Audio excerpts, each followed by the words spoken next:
आज मी मंदिर चेंज करणार आहे, कारण ती दिशा ते आहे ती व्यवस्थित नाही आहे. आज आपण मंदिरचं जे वास्तूप्रमाणे आपण मंदिरची दिशा बदलणार आहे. आमचं जे घर आहे सिडको भागामध्ये आहे, तर ते हे जे वास्तुशास्त्र आहे त्याच्यानुसार हे दिशा जे आहे ते उपदिशा झालेली आहे. त्याच्यामुळे प्रत्येक घरामध्ये वास्तुदोष असणार आहे. पण मंदिर जे ठेवायची दिशा असते प्रॉपर ती उत्तर पूर्व दिशा असते, म्हणजे ईशान्य दिशा असते. उत्तर आणि पूर्व मधला भाग उत्तर पूर्व दिशा असते, त्याच्यामुळे तो उत्तर पूर्व दिशा मला हे भागामध्ये येणार आहे. आणि जर किचनचं पार्ट बघितलं तर ह्या भागामध्ये एकीकडे माझं किचन आहे आणि एकीकडे टॉयलेट बाथरूम आहे. तर दोन्ही पण ह्या दिशेमध्ये किचनमध्ये मला ठेवता येणार नाही. त्याच्यामुळे मी हॉलमध्ये ठेवणार आहे, कारण बेडरूममध्ये आपण मंदिर ठेवत नाही आणि किचनमध्ये येणार नाही. तर मी आता इकडे हॉलमध्ये शिफ्टिंग करणार आहे देवघराची. तिकडचं सगळं काढावं लागणार आहे मला, कारण की किचनमध्ये तर ॲडजस्ट होणार नाही. एकीकडे टॉयलेट बाथरूम आहे, किचन आहे, मग रस्त्यात होऊन जाईल. आणि बेडरूममध्ये ठेवू शकत नाही आपण, म्हणजे बेडरूममध्ये ठेवायचं नाही. ॲक्च्युली ठेवू शकतो पण ठेवायचं नाही, तो योग्य वाटत नाही आपल्याला. आणि हॉल एक राहिलं.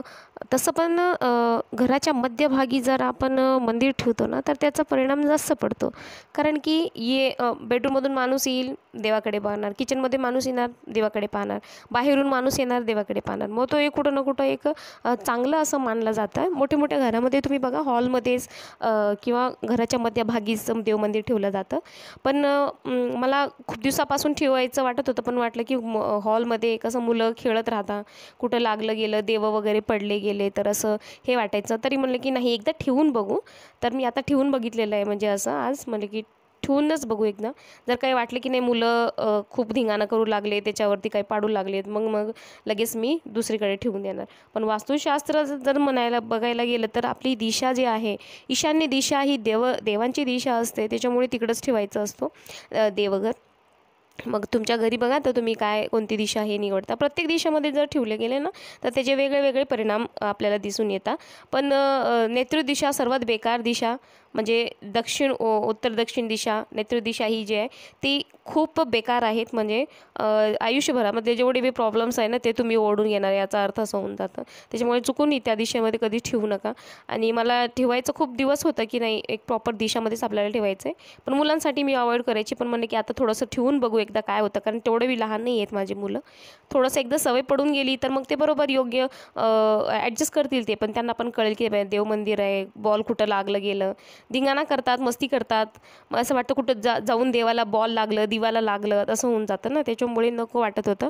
पण म्हणले की एकदा ट्राय करून बघू. मग आता ॲक्च्युली सकाळी माझी पूजा झालेली आहे, पण एकदम असं एक किडा असतो ना, नाही आत्ताच्या आत्ता करायचं आहे आपल्याला. मग त्याच्यामुळे मग केलेली पूजा आम्ही बाजूला काढून मग मंदिर शिफ्ट केलं आणि सगळं देव वगैरे काढून घेतलं. आता म्हणलं की नाही चला हे करू. आता लाईटिंगचा एक इश्यू आहे, ह्या साईडला कनेक्शन तसं नाही आहे तेवढं. TV वगैरे आहे, मग तरी बघता येईल, कारण गणपतीमध्ये आम्ही लाईटिंगला कनेक्शन देतो, पण ते वायरी दिसून लागतात. तरी बघूया आपण 1-2 दिवस तरी ठेवून बघणार आहे मी काय होणार आहे, होतं का नाही ॲडजस्ट. मग तिकडची साफसफाई केली सगळं तिकडचं जे कॉर्नर टेबल आहे तो ह्या कॉर्नरला लावलं आणि मस्त इकडे हे करून घेतलेलं आहे. मी मंदिरला कलर मारले होते जेणेकरून म्हणजे गोल्डन टेम्पलसाठी थोडंसं चेंज म्हणून आणि छान दिसतं असं म्हणून. तुम्ही पण एकदा करू शकता, काही नाही.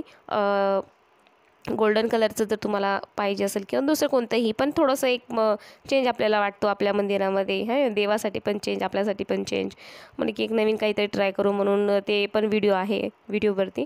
आणि मंदिरामध्ये जे देवाची आपण स्थापना करतो ते पायऱ्यानुसार कोणत्या देव आधी पहिल्या पायरीवर असायला पाहिजे, दुसरा देव म्हणजे दुसऱ्या पायरीवर कोणते देव असायला पाहिजे, तिसऱ्या पायरीवर, असं जी मांडणी आहे आपल्या देवाची पायऱ्यानुसार, ते पण त्याचा पण मी एक व्हिडिओ अपलोड केलेला आहे. जेव्हा मी केले होते पायऱ्यानुसार मांडणी देवांची, तर तेव्हा एक मी प्रॉपर व्हिडिओ बनवून अपलोड केला होता यूट्यूबवरती. तर ते पण तुम्ही बघा, कारण जसं वास्तुशास्त्राचं महत्त्व आहे तसं देवांचंही महत्त्व आहे. प्रत्येक देवाचा स्थान जे आहे ते निश्चित आहे. आणि हे आपण का करतो, कारण जे आपण कर्म करतो ते योग्य दिशेमध्ये जर झालं तरच त्याचा फळ आपल्याला भेटत असतो. कारण आता ही एवढं आध्यात्मिक आम्ही असं होतं, कारण की केंद्रामध्ये गेलं की खूप चांगल्या गोष्टी आम्हाला शिकायला भेटतात, जाणून घ्यायला भेटतात. आधी हे सगळं असं वाटायचं की काही नाही आहे असं, पण जेव्हा आपण जातो, बघतो, करतो, लोकांचा अनुभव ऐकतो, तेव्हा आपल्याला पण 4 गोष्टी नवीन शिकायला भेटतात आणि खूप भरपूर काही शिकायला भेटत आहे केंद्रामध्ये गेल्यापासून. तर मी व्हिडिओ अपलोड केलेला आहे, तुम्ही बघा एकदा, की आपण देवांची मांडणी कशी केलेली आहे, पहिल्या पायरीवर कोणते, दुसऱ्या पायरीवर कोणते. आणि मग आता मी पण मंदिरचं जे दिशा आहे ते पण ट्रान्सफर केलेलं आहे इकडे. तर काय होतं हे सगळं केल्याने, तर काही होत नाही, म्हणजे आपण जे कर्म करतो त्याचं आपल्याला योग्य फळ मिळतं, नाही तर ते सगळं व्यर्थ जातं. म्हणून दिशेचं महत्त्व असं दिलेलं असतं. नाहीतर वास्तुशास्त्र कशाला म्हणलं जातं. केंद्रात तर असं बी सांगितलं जातं की जेव्हा राम वनवासामध्ये गेले होते तेव्हा झोपडी बनवायची ना, तर जंगलामध्ये, तर ते झोपडी बनवताना सुद्धा ते हे विचार करायचं की कोणत्या दिशेला तोंड करून झोपायचं आहे, प्रवेशद्वार कुठं असायला पाहिजे, स्वयंपाकघर कुठं असायला पाहिजे. तर ते जेव्हा विचार करायचं म्हणजे त्याचा काहीतरी अर्थ असेल ना, म्हणून तर ते करत होते. मग आपण करायला काय हरकत नाही. जेवढं आपल्याला वाटतं, जेवढं आपल्या डोक्यात घुसतं, जेवढं आपल्याला कळतं, दुसऱ्याकडून आपण ऐकतो, समजतो, तेवढं तरी आपण करू शकतो. तर म्हणूनच म्हणलं की चला एक स्टेप आपण घेऊया आणि बघूया मग काय होतं काय नाही. तसं पॉझिटिव्हच होणार आहे. चांगल्या गोष्टी जर आपण विचार केला आणि चांगल्या उद्देशाने मनाने केला तर परिणाम पण त्याचा चांगलाच येणार आहे. मनात डाऊट करून काही होणार नाही ते असं आहे. तर जे काही आपण पूजापाठ पडतो त्याचं योग्य फळ आपल्याला मिळायला पाहिजे, लवकरात लवकर आपल्याला त्याची फळ. आणि घरात एक शांतता, एक वातावरण, तुम्हाला लवकरच एखादी चांगली गोष्ट जेव्हा तुमच्या हातून घडते तेव्हा तुम्हाला तुमच्या आयुष्यामध्ये लगेच बदल कळून येतील. नवरा बायकोमध्ये वाद होतेच तर ते कुठं ना कुठं कमी होतात. मुलं ऐकतात, मुलं चिडचिड आहे तर चिडचिड करत नाहीत. म्हणजे सकारात्मक परिणाम तुमच्या आयुष्यामध्ये लवकरच तुम्हाला दिसून येतात आणि तुम्हाला त्या गोष्टीची जाणीव होते. तेव्हाच मग ते गोष्टी तुम्ही करायला लागता. तर चला आता मी मंदिर तर ट्रान्सफर केलेलं आहे इकडे हॉलमध्ये, पण हॉलमध्ये फॅन चालू असतो, खिडकीतून वारं येतं. तिकडं कसं फ्रीज होती आडवी म्हणून काही वाटत नव्हतं. त्याच्यामुळे मग म्हणला की आता काचेचं कसं आहे, परत मुलांचा इश्यू असतो आणि माझ्याकडून 2-3 वेळा काच आधी फुटून गेलेला आहे. त्याच्यामुळे मी काचेचं रिस्क घेणार नाही.